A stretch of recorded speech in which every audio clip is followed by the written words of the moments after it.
പവിത്രതകളേറെ നിറഞ്ഞ വിശുദ്ധമായ ഷഅബാൻ, ആ ഷഅബാൻ മാസത്തിൻ്റെ പുണ്യമായ ഒരു ദിനത്തിലാണ് ഞാനും നിങ്ങളൊക്കെ ഉള്ളത്. അപ്പോൾ ഇൻഷാ അല്ലാഹ് ഇനിയുള്ള ദിവസം എന്ന് പറഞ്ഞാൽ ഇനിയുള്ള ഷഅബാനിൽ മാത്രമല്ല, റമളാനിലും അതല്ലാത്ത മാസത്തിലുമൊക്കെ മഗ്രിബ് നമസ്കാരത്തിന് ശേഷം നമ്മൾ ഒന്ന് രണ്ട് കാര്യങ്ങൾ ചെയ്യാൻ പാടില്ല. ചെയ്താൽ കുടുംബം മുടിഞ്ഞു പോകും. അത്രേ ഉള്ളൂ. അള്ളാഹു കാത്ത് രക്ഷിക്കട്ടെ. അതോടൊപ്പം തന്നെ ചില കാര്യങ്ങൾ ചെയ്യണം. ചില ആൾക്കാർ ചോദിക്കും, അങ്ങനെ ചെയ്താൽ എന്താ കുഴപ്പം, ഇങ്ങനെ ചെയ്താൽ എന്താ കുഴപ്പം? ആ കുഴപ്പം ഉൾപ്പെടെ ഇന്നത്തെ ക്ലാസ്സിൽ നമ്മൾ വ്യക്തമായി ചില കാര്യങ്ങൾ പറയുന്നുണ്ട്. അപ്പോൾ ഷഅബാൻ മാസത്തിലെ മഗ്രിബ് നമസ്കാരത്തിന് ശേഷം ചില കാര്യങ്ങൾ, ഇശാ മഗ്രിബിൻ്റെ ഇടയിൽ ചില കാര്യം ചെയ്യാൻ പാടില്ല, ചില കാര്യം ചെയ്യണം. ഒരുപാട് കാര്യങ്ങളുണ്ട്, അതിൽ കുറച്ച് മാത്രമേ പറഞ്ഞിട്ടുള്ളൂ. അപ്പോൾ ഏതൊക്കെയാണ് ആ കാര്യങ്ങളെന്ന് വിശദമായി ഇന്നത്തെ ക്ലാസ്സിൽ നമ്മൾ പഠിക്കുകയാണ്. ഒരു ഇസ്മു ഞാൻ പറഞ്ഞു തരാം. അള്ളാഹുവിൻ്റെ അതിബൃഹത്തായ മഹത്തായ ഇസ്മുകൾ, അള്ളാഹുവിൻ്റെ ഇസ്മുകൾ ഉണ്ടല്ലോ, അസ്മാഉൽ ഹുസ്ന, അത് ക്രോഡീകരിച്ചത് ആരാണെന്ന് പലരും ചോദിച്ചു. ഇന്നത്തെ ക്ലാസ്സിൽ പറയുന്നുണ്ട്. അതോടൊപ്പം തന്നെ നമ്മുടെ കുടുംബത്തിലൊക്കെ പലപ്പോഴും പല ദാരിദ്ര്യങ്ങളും വരാറുണ്ട്. ദാരിദ്ര്യം എന്ന് പറഞ്ഞാൽ ഭക്ഷണം കഴിക്കാനില്ലാത്ത അവസ്ഥക്ക് മാത്രമല്ല ദാരിദ്ര്യം എന്ന് പറയുന്നത്. നമ്മുടെ മക്കളുടെ രോഗമാവട്ടെ, അല്ലെങ്കിൽ നമ്മുടെ മക്കളുടെ ദുസ്വഭാവമാവട്ടെ, അല്ലെങ്കിൽ നമുക്ക് ഉണ്ടാകുന്ന പല പ്രശ്നങ്ങളാവട്ടെ, ഇതൊക്കെ ദാരിദ്ര്യത്തിൽപ്പെടും. ആ ദാരിദ്ര്യം ഇനി മുതൽ നമ്മുടെ വീടിൻ്റെ പുറത്ത്, ദാരിദ്ര്യം ഇനി നമ്മുടെ വീട്ടിൽ വേണ്ട, കുടുംബത്തിൽ വേണ്ട. എങ്ങനെ? ഒരു ഇസ്മു പറഞ്ഞാൽ മതി. അതെപ്പോൾ പറയണം, എങ്ങനെ പറയണം, അതിൻ്റെ അർത്ഥം എന്താണ്, എല്ലാം വിശദമായി ഇന്നത്തെ ക്ലാസ്സിലുണ്ട്. അവസാനം വരെ കേൾക്കണേ. ഇത് മറ്റുള്ളവർക്ക് എത്തിച്ചു കൊടുക്കാൻ വിട്ടുപോകരുത്. അല്ലാഹു റബ്ബുൽ ഇസ്സത്ത് ഈ ഷഅബാൻ നമുക്ക് അനുകൂലമായി സാക്ഷി പറയുന്നവരുടെ കൂട്ടത്തിൽ ഉൾപ്പെടാനുള്ള തൗഫീക്ക് തരട്ടെ. ആമീൻ. അസ്സലാമു അലൈക്കും വറഹ്മത്തുള്ളാഹി വബറകാതുഹു. ബിസ്മില്ലാഹിർ റഹ്മാനിർ റഹീം. അൽഹംദുലില്ലാഹി റബ്ബിൽ ആലമീൻ വൽ ആഖിബത്തു ലിൽ മുത്തഖീൻ വസ്സലാത്തു വസ്സലാമു അലാ സയ്യിദിനാ മുഹമ്മദിൻ വഅലാ ആലിഹി വസ്വഹ്ബിഹി അജ്മഈൻ. അമ്മാ ബഅദ്. സ്നേഹ ബഹുമാനം നിറഞ്ഞ സത്യവിശ്വാസികളെ, ഉമ്മമാരെ, ഉപ്പമാരെ, അല്ലാഹു റബ്ബുൽ ഇസ്സത്ത് പരിപാവനമായ പരിശുദ്ധമായ ഈ ഷഅബാൻ മാസത്തിൽ ഈ ഓരോ ദിവസവും നമ്മൾ പറയുന്ന കാര്യങ്ങൾ അതാത് ദിവസം മാത്രം ചെയ്യേണ്ട കാര്യമല്ല. ഇപ്പം ഇന്ന് നമ്മൾ പറയുന്ന കാര്യം ഇന്നത്തെ പകലിൽ മാത്രം ചെയ്യേണ്ട കാര്യമൊന്നുമല്ല കേട്ടോ. ഇന്നും നാളെയും മറ്റന്നാളും ഷഅബാനിലും റമളാനിലും അതുപോലെ ശവ്വാലിലും ഇനി ഏതൊക്കെ മാസങ്ങളുണ്ടോ നമ്മുടെ ജീവിതകാലം മുഴുവനും നമുക്ക് ചെയ്യാൻ പറ്റുന്ന കാര്യങ്ങളാണ് നമ്മൾ ഓരോ വീഡിയോയിലും പറയുന്നത്. അല്ലാതെ ഇന്ന് തന്നെ ചെയ്യണം, ഇന്ന് ചെയ്യാൻ പറ്റിയില്ലെങ്കിൽ പിന്നെ മറ്റൊരു ദിവസം ചെയ്യാൻ പാടില്ല, അങ്ങനെയൊന്നുമല്ല. ഇന്ന് നമ്മൾ പറയുന്നത് കൊണ്ട് ഇന്നത്തെ ഡേറ്റിൽ പറയുന്നു. പല ആളുകളും അങ്ങനെ ചോദിച്ചു. പലരും നമ്മുടെ വീഡിയോ അങ്ങനെ കാണാറില്ല. അതായത് ഇത് ഇന്നലെ പറഞ്ഞ വീഡിയോ അല്ലേ എന്ന്. അങ്ങനെയാണ്. ഇത് ഇന്നലെ പറഞ്ഞ വീഡിയോ അല്ലേ ഉസ്താദെ, പുതിയ വീഡിയോ ഇല്ല. അതായത് ഇന്നലെ പറഞ്ഞത് ഇന്നലെയായിരുന്നു കേൾക്കേണ്ടത്, പക്ഷെ അത് ഇന്നലെ കേൾക്കാൻ പറ്റിയില്ല, അതുകൊണ്ട് ഇന്ന് കേൾക്കുന്നില്ല. അങ്ങനെയല്ല. ഇന്നലെ പറഞ്ഞതാണെങ്കിലും മിനിഞ്ഞാന്ന് പറഞ്ഞതാണെങ്കിലും ഇനി റജബിൽ പറഞ്ഞതാണെങ്കിലും നമ്മൾ ജീവിതകാലത്തിൽ മുഴുവനായും നമുക്ക് പറ്റുന്നത് പോലെ ചെയ്യേണ്ട പ്രധാനപ്പെട്ട ചില കാര്യങ്ങളൊക്കെയാണ് പറയുന്നത്. എന്നാൽ ചില ദിവസം നമ്മൾ പറയുന്ന കാര്യം, ഇപ്പോൾ ഇനി വരുന്ന അൽഹംദുലില്ലാ നമ്മളിലേക്ക് വരുന്ന ബറാഅത്ത് രാവ്, അപ്പോൾ അന്ന് ആ ബറാഅത്ത് രാവിൻ്റെ അന്നും പിറ്റേന്ന് പകലിൻ്റെ അന്നും ചെയ്യേണ്ട ചില പ്രധാനപ്പെട്ട കാര്യങ്ങളുണ്ട്. ഇപ്പോൾ കഴിഞ്ഞു പോയ റജബ് 27-ൻ്റെ രാവിലും പകലിലുമായി, പിന്നെ മുഹറം 10-ൻ്റെ മുഹറം 9-ൻ്റെ പകലിൽ രാത്രിയിൽ ചെയ്യേണ്ട, അങ്ങനെ സ്പെഷ്യലായിട്ടുള്ള ചില ദിനങ്ങൾ നമ്മൾ പറയുന്ന കാര്യങ്ങളുണ്ടല്ലോ, അതന്ന് ചെയ്യേണ്ടതാണ്. പിന്നെ അതല്ലാതെ നമ്മൾ ഭൂരിഭാഗം പറയുന്നതും എന്താണ്, എല്ലാ ദിവസവും നമുക്ക് ചെയ്യാൻ പറ്റുന്നതാണ്. അങ്ങനെയുള്ള ഒരു കാര്യമാണ് ഇൻഷാ അല്ലാഹ് ഇന്ന് നമ്മൾ പരിചയപ്പെടുത്തുന്നത്. അതായത് ഇത് പരിശുദ്ധമായ ഷഅബാൻ മാസം തുടങ്ങിയിട്ട് 4 ദിവസമായി. ഇന്ന് 4ാമത്തെ ദിവസമാണ്. അപ്പോൾ ഇൻഷാ അല്ലാഹ് ഇതുവരെ ഒരുപക്ഷെ നമുക്ക് ഇത് ഇനി പറയുന്ന ചില കാര്യങ്ങൾ ചെയ്തിട്ടുണ്ടാവില്ല, അല്ലെങ്കിൽ ഇതിൽ പറയുന്ന ചില കാര്യങ്ങൾ ചെയ്തിട്ടുണ്ടാകും. അപ്പോൾ ഉണ്ടെങ്കിലും ഇല്ലെങ്കിലും ഇനിയുള്ള ദിവസങ്ങൾ ഈ മഗ്രിബ് നിസ്കാരം കഴിഞ്ഞ് അല്ലെങ്കിൽ ഇശാ മഗ്രിബിൻ്റെ ഇടയിൽ ഇനിയുള്ള എല്ലാ ദിവസവും, അത് ഷഅബാനിൽ പ്രത്യേകിച്ച്, പിന്നെ വരുന്ന റമളാനിൽ, പിന്നെ ഇനിയുള്ള ഏതൊക്കെ മാസങ്ങളിലുണ്ടോ ആ മാസങ്ങളിലൊക്കെ നമ്മൾ ശ്രദ്ധിക്കേണ്ട വളരെയധികം നമ്മൾ മനസ്സിലാക്കിയിരിക്കേണ്ട ചില കാര്യങ്ങളാണ് സംസാരിക്കുന്നത്. ഒന്നാമതായി, പരിശുദ്ധമായ പരിപാവനമായ ഷഅബാൻ മാസത്തിലെന്നല്ല, എല്ലാ ദിവസവും പ്രത്യേകിച്ച് ഷഅബാനിൽ നമ്മൾ ശ്രദ്ധിക്കേണ്ട പ്രധാനപ്പെട്ട ഒരു കാര്യമാണ് ഇശാ മഗ്രിബിൻ്റെ ഇടയിൽ എന്ന് മാത്രമല്ല എല്ലാ ദിവസവും പ്രത്യേകിച്ച് ഇപ്പോൾ അശ്രദ്ധതയുള്ള നബി സല്ലല്ലാഹു അലൈഹി വസല്ലം തങ്ങൾ ഈ ഷഅബാൻ മാസത്തെ പറ്റി പറഞ്ഞത് ഗഫലത്തിൻ്റെ മാസമാണെന്നാണ്. അതായത് റജബ് മാസത്തിൻ്റെയും റമളാൻ മാസത്തിൻ്റെയും ഇടയിലാണ് ഷഅബാൻ വരുന്നത്. അതുകൊണ്ട് ഷഅബാനിൽ ആരും അങ്ങനെ കൂടുതൽ മൈൻഡ് ചെയ്യാറില്ല ഇബാദത്തിന്. അങ്ങനെ ആവരുത്. ഷഅബാൻ ഒരുപാട് ശ്രേഷ്ഠതയുള്ള മാസമാണ്, ഒരുപാട് അശ്രദ്ധതയിൽ പെട്ടുപോകുന്ന ഒരു മാസമാണ് ജനങ്ങൾ. അതുകൊണ്ട് അശ്രദ്ധത ഉണ്ടാവാൻ പാടില്ല എന്ന് നബി തങ്ങൾ പ്രത്യേകം പറഞ്ഞ മാസമാണ്. ഇപ്പോൾ നമ്മൾ ഈ ജനങ്ങൾ സാധാരണ ശ്രദ്ധിക്കാത്ത ചില അമലുകൾ ചെയ്യുമ്പോൾ അള്ളാഹ്ക്ക് ഭയങ്കര ഇഷ്ടമാണ്. ഉദാഹരണം പറഞ്ഞാൽ തഹജ്ജുദ് നിസ്കാരം. തഹജ്ജുദ് നിസ്കാരത്തിൻ്റെ ശ്രേഷ്ഠതയും പവിത്രതയൊക്കെ നമ്മളിൽ എല്ലാവർക്കും അറിയാം. നമ്മൾ കഴിഞ്ഞ ദിവസം തഹജ്ജുദ് നിസ്കാരവുമായി ബന്ധപ്പെട്ട് വിശാലമായ ഒരുപാട് കാര്യങ്ങൾ പറഞ്ഞുകൊണ്ടൊരു വീഡിയോ ഇറക്കിയിരുന്നു. നിങ്ങളൊക്കെ കണ്ടു കാണും. അതിൻ്റെ താഴെ ഒരുപാട് പേര് ചില സംശയങ്ങളൊക്കെ ചോദിച്ചിട്ടുണ്ട്. ഇൻഷാ അല്ലാഹ് അതെല്ലാം ഉൾപ്പെടുത്തിയിട്ട് നമുക്ക് മറ്റൊരു ദിവസം അത് ഒന്നുകൂടി വിശാലമായിട്ട് പറയാം. അല്ലാഹു തആല ആ നിസ്കാരം നിലനിർത്താനുള്ള തൗഫീക്ക് നമുക്ക് അനുഗ്രഹിക്കുമാറാവട്ടെ. ആമീൻ യാ റബ്ബൽ ആലമീൻ. അപ്പോൾ പറഞ്ഞു വന്നത് തഹജ്ജുദ് നിസ്കാരം, അത് നമുക്കറിയാം, നിസ്കരിക്കണം. അങ്ങനത്തെ ആ നിസ്കാരത്തിന് ഒരുപാട് കൂലിയുണ്ടെന്നൊക്കെ അറിയാം. പക്ഷേ പലരും ആ നിസ്കാരത്തെ മൈൻഡ് ചെയ്യാറില്ല, ശ്രദ്ധിക്കാറില്ല. അങ്ങനെ ശ്രദ്ധിച്ച് ആ നിസ്കാരത്തെ നിസ്കരിക്കുന്നവർക്ക് അല്ലാഹു തആല ഒരുപാട് കൂലിയാണ് കൊടുക്കുന്നത്. പിന്നെ ഈ 5 വഖത്ത് ഫർദ് നിസ്കാരത്തിൽ പലരും ശ്രദ്ധിക്കാതെ പോകുന്ന 2 നിസ്കാരമാണ്. ഒന്ന് സുബ്ഹിയും 2 അസ്റും. ളുഹർ നിസ്കാരം ചിലപ്പോൾ നിസ്കരിച്ചേക്കും, അല്ലെങ്കിൽ പിന്നെ മഗ്രിബ് ഏതായാലും നമ്മൾ പള്ളിയിലൊക്കെ പോയി അല്ലെങ്കിൽ അവിടെയൊക്കെ നിസ്കരിക്കും. പിന്നെ ഇശായും ചിലപ്പോൾ നിസ്കരിച്ചേക്കാം. പക്ഷേ ഭൂരിഭാഗം ആളുകളും ഒഴിവാക്കുന്നൊരു നിസ്കാരം സുബ്ഹിയും അസറുമാണ്. പക്ഷേ ഈ 2 നിസ്കാരത്തിനും ഒരുപാട് കൂലിയാണ്. ബാക്കിയുള്ള മറ്റ് ഫർദ് നിസ്കാരങ്ങളെക്കാൾ വളരെയധികം പ്രതിഫലമുള്ളത് സുബ്ഹി നമസ്കാരത്തിനും അസർ നിസ്കാരത്തിനുമാണ്. കൂലി കുറച്ച് കുറവ് എന്ന് പറഞ്ഞാൽ ഒട്ടും കിട്ടൂല എന്നല്ല. ഈ 5 ഫർദ് നിസ്കാരത്തിൽ അല്പം കുറവ് കൂലി കിട്ടുന്നത് മഗ്രിബ് നിസ്കാരത്തിനാണ്. പക്ഷേ മഗ്രിബ് നിസ്കാരത്തിലോ പള്ളി മൊത്തം ആളായിരിക്കും. എന്ന് വെച്ചാൽ നിസ്കരിക്കേണ്ടെന്നല്ല, അതിനേക്കാളൊക്കെ ശ്രേഷ്ഠതയുള്ള അസറും സുബ്ഹി നിസ്കാരവും നമ്മൾ പലപ്പോഴും ശ്രദ്ധിക്കാറില്ല. അങ്ങനെ ശ്രദ്ധിക്കണം. പറഞ്ഞു വന്നത് റജബ് മാസത്തിൻ്റെയും റമദാൻ മാസത്തിൻ്റെയും ഇടയിൽ നമ്മൾ ശ്രദ്ധിക്കേണ്ട, പലരും അശ്രദ്ധമാക്കി കളയുന്ന ഒരു മാസമാണ് ഷഅബാൻ. ആ ഷഅബാൻ മാസത്തിൻ്റെ മഗ്രിബ് നമസ്കാരത്തിന് ശേഷം നമ്മൾ വളരെയധികം കാര്യങ്ങൾ ശ്രദ്ധിക്കേണ്ടതുണ്ട്. അതിൽപ്പെട്ട ഒന്നാമത്തത് മഗ്രിബ് നിസ്കാരം തന്നെയാണ്. മഗ്രിബ് നിസ്കാരം എന്താണ്, പുരുഷന്മാർ പള്ളിയിൽ തന്നെ പോയി നിസ്കരിക്കാൻ പ്രത്യേകം ശ്രദ്ധിക്കുക. ഇപ്പോഴേ നമ്മളത് പരിശീലിക്കുക. ഇപ്പോഴേ പരിശീലിച്ചാൽ നമ്മൾ എന്ത് ചെയ്യും, റമദാനിൽ നമുക്കത് പറ്റും. ഓ ഉസ്താദേ, റമദാനിൽ ഞങ്ങളൊക്കെ പള്ളിയിൽ പോയാണ് നിസ്കരിക്കുന്നത്. ആ ശരിയാണ്, റമദാനിലൊക്കെ പള്ളിയിൽ പോയാണ് നിസ്കരിക്കുന്നത്. പക്ഷേ മഗ്രിബ് മാത്രമേ ഉണ്ടാവാറുള്ളൂ. പലർക്കും മഗ്രിബ് മാത്രമേ പള്ളിയിൽ പോയി നിസ്കരിക്കാറുണ്ടാവാറുള്ളൂ. അങ്ങനെയുള്ള ആളുകളെ പറ്റിയാണ് ഈ RSP റമദാൻ സ്പെഷ്യൽ പാർട്ടി എന്നൊക്കെ പറഞ്ഞ് ചില ആൾക്കാർ പരിഹസിക്കാറുണ്ട്. അങ്ങനെ പരിഹസിക്കാനും പാടില്ല. കാരണം ഓരോ വരുന്ന ആളുകളുടെ ഈമാനും ഇസ്ലാമും നടക്കാൻ നമ്മൾ ആളല്ല. അതുകൊണ്ട് ആര് പള്ളി വന്നാലും ആരെയും പരിഹസിക്കാൻ പാടില്ല. ഇനി ആരെങ്കിലും പള്ളി പോയില്ലെങ്കിലോ നീ എന്താ പള്ളി പോവാത്ത, അവരോട് ചൂടാവുകയും വേണ്ട. നമുക്ക് നമ്മുടെ കാര്യം നോക്കാനുണ്ടല്ലോ. പിന്നെ ഇപ്പോൾ നമ്മുടെ മക്കൾ പള്ളി പോയില്ല എങ്കിൽ അവരോട് മാതാപിതാക്കളെ നമുക്ക് ചോദിക്കാം, എടാ നീ എന്താ പള്ളി പോകാത്ത, പള്ളി പോ, ഓടിപ്പോ. അങ്ങനെയൊക്കെ നമുക്ക് പറയണം. അത് എപ്പോൾ തുടങ്ങണം? ഈ ഷഅബാനിലെ തുടങ്ങണം. അപ്പോൾ ഇൻഷാ അല്ലാഹ് മഗ്രിബ് നിസ്കാരം ജമാഅത്തായി നിസ്കരിക്കാൻ ഉപ്പമാർ പ്രത്യേകം ശ്രദ്ധിക്കണം. എവിടെ? പള്ളിയിൽ തന്നെ. അതുപോലെ തന്നെ ഇശാ നിസ്കാരം. പലരും മഗ്രിബൊക്കെ നിസ്കരിച്ച് വല്ല സൂഫിയായിട്ട് വരും. എന്നിട്ടോ ഇശായോ? ഇശാ ചിലപ്പോൾ ജമാഅത്തും ഉണ്ടാവില്ല, ഇശായും ഉണ്ടാവില്ല. അങ്ങനെ ആവരുത്. ഇശാ നിസ്കാരവും പരമാവധി പള്ളിയിൽ പോയി ജമാഅത്തായി നിസ്കരിക്കുക. ഉമ്മമാരും ഇശായും മഗ്രിബും കൂടി ജാമാക്കാൻ നിൽക്കരുത്. ജാമാക്കി നിസ്കരിക്കുക. അതായത് മഗ്രിബ് നിസ്കാരം ബാങ്കൊക്കെ വിളിച്ച് ആ സമയത്ത് ഭയങ്കര തിരക്കായിരിക്കും, ജോലി തിരക്കൊക്കെ ആയിരിക്കും. അതൊന്ന് കഴിഞ്ഞ് ഒരു 7 മണി കഴിഞ്ഞ് 7:45 ഇശാ ബാങ്ക് എങ്കിൽ ഒരു 7:30 കുളിക്കാൻ കയറി പെട്ടെന്നൊരു കാക്കക്കുളിയൊക്കെ കുളിച്ച് ഇശാ ബാങ്ക് വിളിക്കാൻ ഒരു അല്പസമയം മുമ്പ് വന്ന് പെട്ടെന്ന് മഗ്രിബ് നിസ്കരിച്ച് പിന്നെ ഇശാ ബാങ്ക് വിളിച്ച് ഇശായും കൂടി നിസ്കരിച്ച് പോകുന്ന ഒരു പരിപാടി. അത് ഉമ്മമാർക്ക് മാത്രമല്ല, ചില പാപ്പമാർക്കും ചില പുരുഷന്മാർക്കും ഉള്ള പരിപാടിയാണ്. അതുകൊണ്ട് അത് അങ്ങനെ ജാമാക്കാൻ നിൽക്കരുത്. ജമ്മാക്കിയല്ല നിസ്കരിക്കേണ്ടത്. മഗ്രിബ് നിസ്കരിക്കേണ്ടത് മഗ്രിബിൻ്റെ സമയത്താണ്. ഇശാ നിസ്കരിക്കേണ്ടത് ഇശായിൻ്റെ സമയത്ത്. ഇപ്പോൾ നമ്മൾ ഒരു ഡോക്ടർ, നമുക്കൊരു പനി വന്നു, എന്തെങ്കിലും അസുഖം വന്നു, നമ്മൾ ഹോസ്പിറ്റലിൽ പോകുമ്പോൾ രാവിലെ കഴിക്കാൻ മരുന്ന്, ഉച്ചക്ക് കഴിക്കാൻ, രാത്രി കഴിക്കാൻ. നമ്മൾ എന്ത് ചെയ്യും?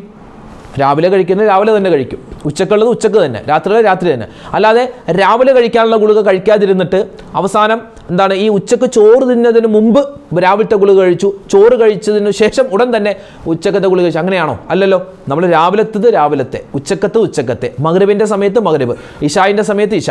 ഇത് ആണുങ്ങളും ശ്രദ്ധിക്കണം, പെണ്ണുങ്ങളും ശ്രദ്ധിക്കണം. പ്രത്യേകിച്ച് നമ്മുടെ വീട്ടിലുള്ള ആൺമക്കളെയൊക്കെ, പരീക്ഷയാണ് ഉസ്താദേ, അവന് പഠിക്കാനുണ്ട്, എടോ ആയിക്കോട്ടെ, പഠിച്ചോട്ടെ, പള്ളിയിൽ പോയി അവിടെ എത്തിക്കാഫിരിക്കണമെന്നൊന്നും പറഞ്ഞില്ലല്ലോ. നിസ്കരിച്ച് അവൻ്റെ പരീക്ഷയല്ലേ, അവൻ തന്നെ ഒന്ന് ദ്വാരക്കട്ടെ, പടച്ചോനെ എൻ്റെ പരീക്ഷയ്ക്ക് ഒന്ന് എളുപ്പമാക്കണേ, എന്നിട്ട് അവൻ വീട്ടിലേക്ക് വരട്ടെ.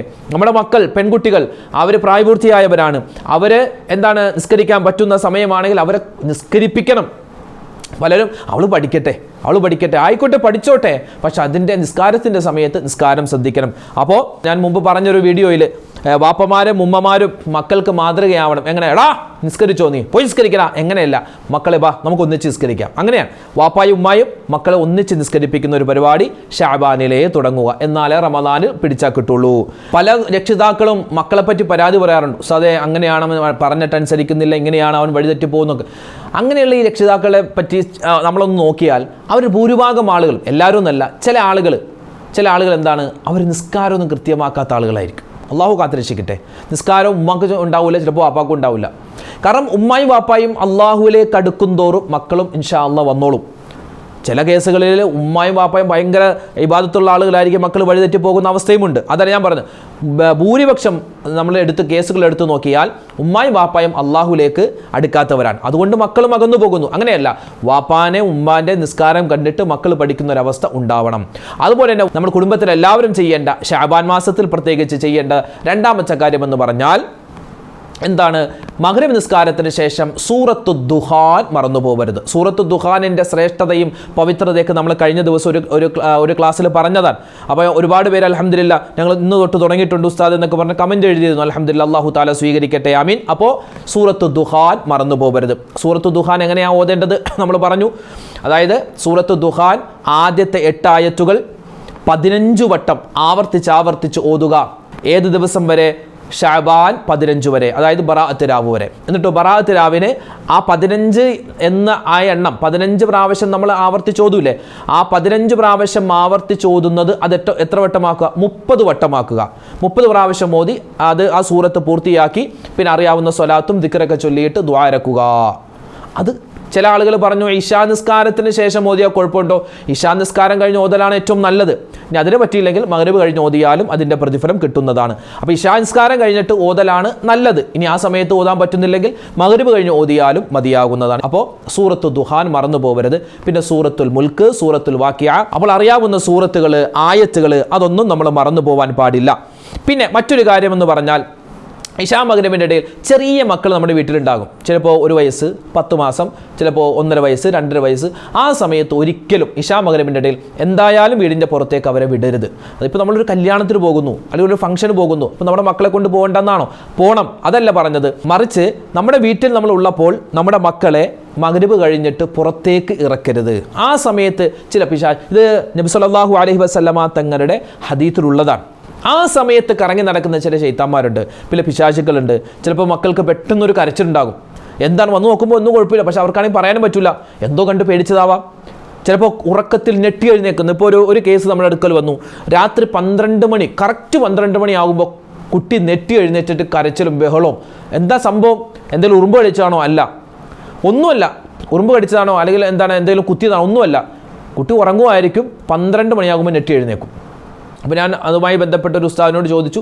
അപ്പോൾ ആ ഉസ്താദ് പറഞ്ഞത് കുട്ടിയെ ഒരിക്കലും ഇശാ മഗ്രിബിൻ്റെ ഇടയിൽ പുറത്തേക്ക് വിടരുത്. കാരണം ഈ വാപ്പ വീട്ടിലേക്ക് വരുന്നത് മഗ്രിബ് കഴിഞ്ഞാൽ, എന്നിട്ട് മഗ്രിബ് കഴിഞ്ഞിട്ട് ആ കുട്ടിയെയും കൊണ്ടൊന്ന് കറങ്ങാൻ പോകും. ചെറിയ കുട്ടിയല്ലേ, വാപ്പാക്ക് രാവിലെ കുട്ടിയെ കാണാൻ പറ്റില്ല. അപ്പോൾ കുട്ടി എഴുന്നേക്കുന്ന മുമ്പേ ജോലിക്ക് പോകും, പിന്നെ വരുന്ന മഗ്രിബ് കഴിഞ്ഞിട്ടാണ്. അപ്പോൾ ഈ കുട്ടിയെ കൊണ്ടൊന്ന് കറങ്ങാൻ, ഒരു കടയിലൊക്കെ ഒന്ന് കറങ്ങിയിട്ട് വരും. ആ സമയത്ത് ആ ഒരു പരിപാടി നിർത്താൻ പറഞ്ഞു. നിർത്തി, ഇപ്പോൾ കുഴപ്പമില്ല. ചില ആൾക്കാരപ്പോൾ ചിന്തിക്കും, ഉസ്താദ് ഇപ്പോൾ പകൽ വെട്ടം പോലെ എല്ലാ സ്ഥലത്തും ലൈറ്റും വെട്ടവും ബൾബും ഒക്കെ ഉണ്ട്, അവിടെ ഇപ്പോൾ എവിടെയാണ് ശൈത്താൻ വരുന്നത്? ശൈത്താൻ ഇരുട്ടത്ത് മാത്രമല്ല വരുന്നത്. ആരാ പറഞ്ഞേ ശൈത്താൻ ഇരുട്ടത്താണ് വരുന്നതെന്ന്? പണ്ടത്തെ ആളുകൾ കുട്ടികളെ പുറത്തേക്ക് ഇറക്കാത്തത് ആ സമയത്ത് പിശാച് വരും, ഇരുട്ടാണ്, അത് അങ്ങനെയൊക്കെ പറഞ്ഞിട്ടായിരുന്നു. പക്ഷേ പിശാചിന് ഇരുട്ടെന്ന് മാത്രമല്ല, ഏത് സമയത്തും അവൻ വരാം. മനുഷ്യൻ്റെ ഈ രക്തം സഞ്ചരിക്കുന്ന എല്ലാ നരമ്പിലൂടെയും പിശാച് സഞ്ചരിക്കുന്നതാണ്. ശ്രദ്ധിക്കുക, കുട്ടികളെ ഒരു കാരണവശാലും, എന്തെങ്കിലും അത്യാവശ്യം ഉണ്ടെങ്കിൽ മാത്രം, അല്ലാതെ ചെറിയ കുട്ടികളെ നമ്മൾ വീട്ടിൻ്റെ പുറത്തേക്ക് ഇറക്കരുത്. ആ കാര്യം പ്രത്യേകം ശ്രദ്ധിക്കേണ്ടതുണ്ട്. പിന്നെ 4-മതായി നമ്മൾ ശ്രദ്ധിക്കുക, നമ്മുടെ വീട്ടിൽ വളർത്തുമൃഗങ്ങൾ, ഇന്നിപ്പോൾ പലർക്കും ചിരിയാണ് വളർത്തുമൃഗം എന്ന് കേൾക്കുമ്പോൾ. ഉണ്ടാകും പൂച്ച ഉണ്ടാകും, പെർഷ്യൻ ക്യാറ്റ് ഉണ്ടാകും, അല്ലെങ്കിൽ കുറച്ച് ലവ് ബേഴ്സ്, അതുപോലെ പ്രാവ്, അങ്ങനത്തെ എന്തെങ്കിലുമൊക്കെ ഉണ്ടാവും. അതല്ലാതെ ആട്, കോഴി, താറാവ്, അതൊക്കെ ഏത് വീട്ടിലാണ്? ഇന്ന് വളരെ കുറവാണ്. ഇല്ലയെന്ന് പറയുന്നില്ല, വളരെ കുറവാണ്. പ്രത്യേകിച്ച് മലബാർ ഭാഗത്തൊക്കെ ഒരുപാട് വീടുകളുണ്ടാകും, അല്ലാത്ത സ്ഥലത്തൊക്കെ ഉണ്ടാകും. അല്ലാതെ ഇന്നിപ്പോൾ ഭൂരിഭാഗം വീടുകൾ എന്ന് തന്നെ പറയേണ്ടി വരും, ഇന്ന് ആടും കോഴിയൊന്നും ഇല്ല. കാരണം വേറെ ഒന്നുമില്ല, എല്ലാവരും പറയുന്നു ഉസ്താദ് അതിനൊന്നും സമയമില്ല, ഞങ്ങളുടെ കാര്യം തന്നെ നോക്കാൻ നമുക്ക് പറ്റുന്നില്ല, പിന്നെ ഇനി ആടും കോഴിയുടെ കാര്യമോ, അതിന് സമയവും, അതിന് സ്ഥലവുമില്ല വീട്ടിൽ. അങ്ങനെ പറയുന്നവരുണ്ട്. എന്തുമാവട്ടെ, അതിപ്പോൾ നിർബന്ധമായ കാര്യമൊന്നുമല്ല. പറഞ്ഞു വരുന്നത്, അങ്ങനെ ആടും കോഴിയൊക്കെ വളർത്തുന്നവരാണെങ്കിൽ മഗ്രിബിന് മുമ്പേ അതിൻ്റെ കൂട്ടിലേക്ക് അതിനെ കയറ്റുക, അതിൻ്റെ വേണ്ട കാര്യങ്ങളൊക്കെ ചെയ്തു കൊടുക്കുക. മഗ്രിബ് ബാങ്ക് വിളിച്ചിട്ട് അതിനു വേണ്ടി പുറത്തേക്ക് ഇറങ്ങാൻ നിൽക്കരുത്. പിന്നെ 5-മതായി ശ്രദ്ധിക്കേണ്ടത് എന്താണ്? ഇശാ മഗ്രിബിൻ്റെ ഇടയിൽ അനാവശ്യമായിട്ട് നമ്മുടെ വീടിൻ്റെ വാതിൽ തുറന്നിടാതിരിക്കുക. ജനലൊക്കെ അടക്കുക. കൊതുക് അകത്തേക്ക് കയറും. അതുകൊണ്ട് മാത്രമല്ല, അതൊരു എന്താ പറയുക, ഒരു ഐശ്വര്യക്കേടാണ്. മഗ്രിബിൻ്റെ സമയമായിട്ടും ആ വാതിൽ ജനലൊക്കെ ഇങ്ങനെ തുറന്നിങ്ങനെ കിടക്കുന്നത്. അത് പലപ്പോഴും കാരണവന്മാർ പറയും ഇതെന്താണ് വാതിലടക്കാത്തത്, എന്താണ് ജനലടക്കാത്തത്. അവരങ്ങനെ ആ ഒരു തന്തവൈബായിട്ട് പറയുന്നതല്ല, അതിൽ കാര്യമുണ്ട്. നമ്മൾ വാതിലടക്കുക, ജനലടക്കുക, ബിസ്മില്ലാഹി തവക്കൽതു അലല്ലാഹ് വലാ ഹൗല വലാ ഖുവത ഇല്ലാ ബില്ലാഹ് എന്ന പുണ്യമായ ആ വചനം പറഞ്ഞിട്ടാവണം വാതിലും ജനലൊക്കെ അടക്കേണ്ടത്. അതുപോലെ ഇനിയുണ്ട് ഒരുപാട് കാര്യങ്ങൾ. പ്രത്യേകിച്ച് ഈ ചില ഉമ്മമാരൊക്കെ ഈ മഗ്‌രിബ് നിസ്കാരം കഴിഞ്ഞിട്ട് ഒരു അടിച്ചുവാരലുണ്ട്. മഗ്‌രിബ് നിസ്കാരം കഴിഞ്ഞാൽ പിന്നെ വീട് അടിച്ചുവാരുന്ന ഒരു പരിപാടിയുണ്ട്. ഒരിക്കലും അത് ചെയ്യരുത്. അത് നബി തങ്ങൾ ഒരുപാട് ഹദീസുകളിലൂടെ ഒരുപാട് മഹത്തുക്കൾ നമുക്കും പഠിപ്പിച്ചു തന്നിട്ടുണ്ട്. ദാരിദ്ര്യം ഉണ്ടാവും. ദാരിദ്ര്യം എന്ന് പറഞ്ഞാൽ കഴിക്കാൻ ഒന്നും ഉണ്ടാവില്ല. അതുമാത്രമല്ല, വീട്ടിലെപ്പോഴും ഒരു അസ്വസ്ഥത, അല്ലെങ്കിൽ മക്കൾക്ക് മാറി മാറി അസുഖം. എന്തേ വരാനുള്ള കാരണം? ഇതുപോലെ ദാരിദ്ര്യം ഉണ്ടാകുന്ന പല കാര്യങ്ങളും നമ്മൾ ചെയ്യുന്നത് കൊണ്ടാണ്. അപ്പോൾ ഇതുപോലുള്ള കാര്യങ്ങൾ ഒഴിവാക്കുക. പിന്നെയോ, പരിശുദ്ധമായ ശഅബാനിൽ മാത്രമല്ല, എപ്പോഴും നമ്മൾ ശ്രദ്ധിക്കേണ്ട മറ്റൊരു കാര്യമാണ് ഭക്ഷണം അനാവശ്യമായി നമ്മൾ ഉണ്ടാക്കുകയും അത് വേസ്റ്റാക്കി കളയുകയും ചെയ്യുന്നത് ആ കുടുംബം തന്നെ മുടിയാൻ കാരണമാണ്. ഒരിക്കലും അങ്ങനെ ചെയ്യരുത്. അപ്പോൾ ഈ ദാരിദ്ര്യം ഉണ്ടാകുന്ന ഒരുപാട് കാര്യങ്ങൾ നമുക്കറിയാമല്ലോ. ദാരിദ്ര്യം, രാത്രി അടിച്ച് വാരുക, അതുപോലെ തന്നെ വീട്ടിൽ ചപ്പ് ചവറുകളൊക്കെ കൂട്ടിയിടുക, അതുപോലെ തന്നെ നമ്മൾ ഭക്ഷണം കഴിക്കുന്ന സമയത്ത് എന്തെങ്കിലുമൊക്കെ വീണുപോയാൽ അതൊക്കെ നിസ്സാരമാക്കി കളയുക. അങ്ങനെയല്ല, അതൊക്കെ നമ്മളെന്താണ് ശ്രദ്ധിക്കാതിരുന്നാൽ ദാരിദ്ര്യമുണ്ടാകും. ഈ ദാരിദ്ര്യം ഉണ്ടാവാതിരിക്കാൻ മഹത്തുക്കളായ പണ്ഡിതന്മാർ നമുക്ക് ഒരുപാട് കാര്യങ്ങൾ പഠിപ്പിച്ചു തരുന്നുണ്ട്. അതിൽ ഒന്നാമത്തെ കാര്യമാണ് സൂറത്തുൽ വാഖിഅ ഓതുക. അതുപോലെ ശ്രദ്ധിക്കേണ്ടതാണ് അള്ളാഹുവിൻ്റെ ഇസ്മുകൾ. പലരും ചോദിച്ചിരുന്നു, ഉസ്താദെ നിങ്ങൾ പറയുന്നുണ്ടല്ലോ ഈ അസ്മാഉൽ ഹുസ്ന, അള്ളാഹുവിൻ്റെ 99 പേരുകൾ. ഈ 99 പേരുകൾ അള്ളാഹുവിൻ്റെ ഇന്ന പേരുകൾ, യാ അല്ലാഹ്, യാ റഹ്മാൻ, യാ റഹീം, യാ മലിക്, യാ ഖുദ്ദൂസ്, യാ സലാം, ഇങ്ങനെ ഈ പേരുകൾ ഹദീസിൽ വന്നിട്ടുണ്ടോ, ഖുർആനിലുണ്ടോ എന്ന് പലരൊക്കെ ചോദിച്ചു. ഹദീസിലും അങ്ങനെ വന്നിട്ടില്ല, ഖുർആനിലുമില്ല. അള്ളാഹുവിൻ്റെ പേരുകളുണ്ട്, പക്ഷെ ആ ഓർഡറിൽ വന്നിട്ടില്ല. ആ ഓർഡറിൽ, അതായത് യാ അല്ലാഹ്, യാ റഹ്മാൻ, യാ റഹീം, യാ മലിക്, യാ ഖുദ്ദൂസ്, യാ സലാം, യാ മുഅ്മിൻ, യാ മുഹൈമിൻ, യാ അസീസ്, യാ ജബ്ബാർ, യാ മുതകബ്ബിർ എന്നിങ്ങനെ അള്ളാഹുവിൻ്റെ 99 പേരുകൾ. ആ പേരുകൾ ആ ഒരു ഓർഡറിൽ നമുക്ക് പഠിപ്പിച്ചു തന്നത്, അല്ലെങ്കിൽ അങ്ങനെ ഒന്ന് ക്രോഡീകരിച്ചു തന്നത് വലിയ ബിൻ മുസ്ലിം എന്ന് പറയുന്ന സ്വഹാബിയാണ്. ഒരു മഹാനായ സ്വഹാബിയാണ്. അദ്ദേഹമാണ് നമുക്ക് ഈ അസ്മാഉൽ ഹുസ്ന ഈ രൂപത്തിൽ നമുക്ക് ക്രോഡീകരിച്ച് തന്നിട്ടുള്ളത്. മഹാനവറുകൾ പറയുകയാണ്, അള്ളാഹുവിൻ്റെ 99 പേരുകൾ. ആ അള്ളാഹുവിൻ്റെ 99 പേരുകളിൽ എനിക്ക് തോന്നിയത് അള്ളാഹുവിൻ്റെ ഇസ്മുൽ അഅ്ളം, ഉന്നതമായ പേര് അതേതാണ്? അത് വേറൊന്നുമല്ല, അൽ ഹയ്യുൽ ഖയ്യൂം എന്ന പേരാണ്. ഇതെന്താണ്? അള്ളാഹുവിൻ്റെ ഇസ്മുകളിൽപ്പെട്ട പ്രധാനപ്പെട്ട പേരാണ് ഇത്. അള്ളാഹുവിൻ്റെ ഇസ്മുൽ ആലമാണ്. ഏതെങ്കിലും ഒരു മനുഷ്യൻ അൽ ഹയ്യുൽ ഖയ്യൂം, അതായത് യാ ഹയ്യു യാ ഖയ്യൂം, യാ ഹയ്യു യാ ഖയ്യൂം എന്ന ഈ ഇസ്മ അധികരിപ്പിച്ചാൽ അവനിക്ക് അല്ലാഹു തആല ദുനിയാവിൽ ദാരിദ്ര്യം കൊടുക്കൂല. ദാരിദ്ര്യം എന്ന് പറഞ്ഞാൽ ഭക്ഷണം കഴിക്കാൻ ഇല്ലാത്ത അവസ്ഥ മാത്രമല്ല, രോഗം, കച്ചവടത്തിലുള്ള ബുദ്ധിമുട്ട്, അതുപോലെ തന്നെ നമ്മുടെ പ്രയാസങ്ങൾ, പ്രശ്നങ്ങൾ, സങ്കടങ്ങൾ, മക്കൾ അനുസരിക്കുന്നില്ല. ഇന്നൊരു സഹോദരൻ പറഞ്ഞു, ഭാര്യക്ക് ഭയങ്കര ദേഷ്യമാണ് ഉസ്താദെ, ദുആ ഇറക്കണം. അതൊരു ദാരിദ്ര്യത്തിൽപ്പെടും. ഭർത്താവിൻ്റെ ദുസ്വഭാവം, അതും ഒരു ദാരിദ്ര്യത്തിൽപ്പെടും. ഇതുപോലുള്ള ദാരിദ്ര്യങ്ങൾ, പ്രയാസങ്ങൾ മാറാൻ പരിശുദ്ധമായ ശഅബാനിന്റെ ഇന്നത്തെ ഈ ദിവസം മുതൽ നമ്മൾ പതിവാക്കിക്കോ. എന്ത്? യാ ഹയ്യു യാ ഖയ്യൂം, യാ ഹയ്യു യാ ഖയ്യൂം, എന്നെന്നും ജീവിച്ചിരിക്കുന്നവനായ, എന്നെന്നും അവശേഷിക്കുന്നവനായ, എല്ലാത്തിനൊക്കെ കഴിവുള്ളവനായ റബ്ബേ യാ ഹയ്യു യാ ഖയ്യൂം എന്ന ഈ ഇസ്മ പതിവാക്കോ. എപ്പോ? എങ്ങനെ? എല്ലാ 5 വഖത്ത് നമസ്കാരത്തിന് ശേഷവും ഫർളായ നിസ്കാരമുണ്ടല്ലോ, ആ നിസ്കാരം കഴിഞ്ഞ് നമ്മൾ എന്തോതും? ആയത്തുൽ കുർസി ഓതാറുണ്ട്. എങ്ങനെയാ ഓതുന്നത്? അല്ലാഹു ലാ ഇലാഹ ഇല്ലാ ഹുവൽ ഹയ്യുൽ ഖയ്യൂം. കണ്ട, ആയത്തുൽ കുർസിയിൽ പറയുന്ന ആദ്യത്തെ ആ വചനത്തിൽ പറയപ്പെടുന്ന 2 ഇസ്മുകൾ അല്ലാഹു ലാ ഇലാഹ ഇല്ലാ ഹുവൽ ഹയ്യുൽ ഖയ്യൂം. അപ്പോൾ വളരെ ശ്രേഷ്ഠതയുള്ള പേരാണെന്ന് മനസ്സിലായില്ലേ? ആ ആയത്തുൽ കുർസി നിത്യമാക്കിയാൽ തന്നെ ഇൻഷാ അല്ലാഹ് എല്ലാ ഫർള് നിസ്കാരത്തിന് ശേഷവും ഇൻഷാ അല്ലാഹ് ഈ ശഅബാൻ മാസത്തിൽ ഒരിക്കലും മറക്കരുത്. ശഅബാനിൽ മറക്കാതിരുന്നാൽ പിന്നെ റമദാനിൽ നമുക്ക് ഓട്ടോമാറ്റിക്കായി വന്നുകൊണ്ടിരിക്കും. അപ്പോൾ ആയത്തുൽ കുർസിയിൽ നമ്മൾ ഈ യാ ഹയ്യു യാ ഖയ്യൂം എന്ന ആ ഒരു ഇസ്മു പറയുന്നുണ്ട്. അതുകൊണ്ട് ആയത്തുൽ കുർസി നമ്മൾ നിത്യമാക്കാൻ മറന്നു പോകരുത്. അപ്പോൾ ഇൻഷാ അല്ലാഹ് പരിശുദ്ധമായ ശഅബാൻ, ഈ ശഅബാൻ മാസത്തിൽ മഗ്‌രിബ് നിസ്കാരം കഴിഞ്ഞ് ചില കാര്യങ്ങൾ ശ്രദ്ധിക്കണം, ചില കാര്യങ്ങൾ ചെയ്യാൻ പാടില്ല. വീടടിച്ചു വാരുക, അതുപോലെ തന്നെ അനാവശ്യമായിട്ട് പുറത്തിറങ്ങുക. അത് ആണും ഇറങ്ങണ്ട, പെണ്ണും ഇറങ്ങണ്ട. അതായത് ഇപ്പോൾ എന്തെങ്കിലും ആവശ്യമുണ്ട്, ഹോസ്പിറ്റൽ കേസ് വന്നു, അല്ലെങ്കിൽ കല്യാണത്തിൻ്റെ കേസ് വന്നു, നമുക്ക് പോകണ്ടെന്നല്ല പറയുന്നത്, അനാവശ്യമായിട്ട് പുറത്തിറങ്ങരുത്. പിന്നെ മറ്റൊരു കാര്യം, ദുആ ചെയ്യുക. ദ്വാരക്കാരൻ്റെ എല്ലാ കാര്യത്തിനും വേണ്ടി ആ ദ്വാരക്കുമ്പോൾ നമ്മുടെ മാതാപിതാക്കൾക്ക് വേണ്ടിയുള്ള ദുആ നമ്മൾ മറന്നുപോയാൽ അതും ദാരിദ്ര്യമാണ്. ദുആ ചെയ്യണം. ദുആ ചെയ്യുമ്പോൾ മാതാപിതാക്കൾക്ക് വേണ്ടി പ്രത്യേകമായി കരുതി ദ്വാരക്കണം. എങ്ങനെ? റബ്ബിർഹംഹുമാ കമാ റബ്ബയാനി സഗീറാ. ആ ദുആ നമ്മൾ മറന്നുപോയാൽ അതും ദാരിദ്ര്യമാണെന്നാൽ. ദുആ ചെയ്തിട്ട് ദാരിദ്ര്യം വാങ്ങാതിരിക്കണോ? ആ ദുആയിൽ എന്തുൾപ്പെടുത്തിയാൽ മതി? മാതാപിതാക്കൾക്ക് വേണ്ടി, ഉമ്മാക്കും വാപ്പാക്കും വേണ്ടി ദ്വാരെന്നാൽ മതി. അപ്പോൾ എന്തായിരിക്കും? ആ ദുആ സ്വീകരിക്കും. ആ ഒരു കുടുംബത്തിൽ ഒരു തരത്തിലുള്ള ബറക്കത്ത്, കേടും ഉണ്ടാവില്ല. അപ്പോൾ ഇന്ന് നമ്മൾ ഒരുപാട് കാര്യങ്ങൾ സംസാരിച്ചിട്ടുണ്ട്. ഇതൊക്കെ ചെയ്യുന്നവരുണ്ടാകും, ചെയ്യാത്തവരുണ്ടാകും. അപ്പോൾ ഇതൊക്കെ മനസ്സിലാക്കി ജീവിതത്തിൽ അമൽ ചെയ്യാൻ അല്ലാഹു റബ്ബുൽ ഇസ്സത്ത് നമുക്ക് തൗഫീക്ക് തന്ന് അനുഗ്രഹിക്കുമാറാവട്ടെ. മറന്നു പോകരുത്, യാ ഹയ്യു യാ ഖയ്യൂം എന്ന ഇസ്മ അത് എത്ര വേണമെങ്കിലും നമുക്ക് പറയാം. അത് നിസ്കാരത്തിന് ശേഷമാവട്ടെ, അല്ലാത്ത സമയമാവട്ടെ, ഒരു പ്രയാസം വന്നു, ഒരു പ്രശ്നം വന്നു, യാ ഹയ്യു യാ ഖയ്യൂം എന്ന് പ്രത്യേകിച്ച് ദുആ ചെയ്യുന്നതിന് മുമ്പ് ഈ ഒരു ഇസ്മുകൾ നമുക്ക് പറ്റുന്ന എണ്ണം പറഞ്ഞിട്ട് നമ്മൾ ദുആ എന്നാൽ ദുആക്ക് ഇജാബത്ത് കിട്ടും. അപ്പോൾ ഒരുപാട് നേട്ടങ്ങളുള്ള ഒരു ഇസ്മാണ് യാ ഹയ്യു യാ ഖയ്യൂം എന്ന പുണ്യമായ ഇസ്മ. അപ്പോൾ ഇൻഷാ അല്ലാഹ് മറന്നു പോകണ്ട, ഈ കാര്യങ്ങളൊക്കെ ഓർത്തു വെക്കുക. അല്ലാഹു റബ്ബുൽ ഇസ്സത്ത് പരിപാവനമായ പരിശുദ്ധമായ ഈ ശഅബാൻ, ആ ശഅബാൻ മാസത്തെ നല്ല രൂപത്തിൽ പ്രയോജനപ്പെടുത്താനും അതുവഴി സ്വർഗ്ഗത്തിൽ കടക്കാനും റബ്ബ് തആല നമുക്ക് തൗഫീക്ക് തന്ന് അനുഗ്രഹിക്കുമാറാവട്ടെ. കഴിഞ്ഞ റജബിലൊക്കെ ഒരുപാട് നന്മകൾ നമ്മൾ ചെയ്തവരാണ്. ശഅബാനിൽ നമ്മൾ നന്മകൾ ചെയ്തുകൊണ്ടിരിക്കുന്നവരാണ്. റമളാനിൽ ഒരുപാട് നന്മ ചെയ്യാൻ നമ്മൾ ആഗ്രഹിക്കുന്നവരാണ്. എല്ലാം അല്ലാഹു തആല നമ്മളിൽ നിന്നും ഖബൂൽ ചെയ്ത് അനുഗ്രഹിക്കുമാറാവട്ടെ. ആമീൻ യാ റബ്ബൽ ആലമീൻ. ഒരുപാട് പേര് ഉസ്താദെ പ്രത്യേകം ദ്വാരക്കണേ, ദുആവസിയത്ത് ഒരുപാട് കാര്യങ്ങൾ പറഞ്ഞ് നമ്മളൊക്കെ വായിക്കുന്നുണ്ട്. അതിന് ഓരോ ആളുകൾക്കും കൃത്യമായിട്ട് അതിന് മറുപടി പറയാനുള്ള പ്രയാസം കാരണം മൊത്തത്തിൽ ദുആ ചെയ്യുകയാണ്. അല്ലാഹു റബ്ബുൽ ഇസ്സത്ത് ആരൊക്കെ എന്തൊക്കെ ദുആവസിയത്ത് പറഞ്ഞോ അവരുടെയും നമ്മുടെയും ഹലാലായ മുറാദുകൾ ഹാസിലാക്കി തരുമാറാവട്ടെ. രോഗങ്ങൾക്ക് അല്ലാഹു ശിഫാ നൽകട്ടെ. എല്ലാവിധ ഖൈറും ബറക്കത്തും ഇരുലോകത്തും നമുക്ക് നൽകുമാറാവട്ടെ.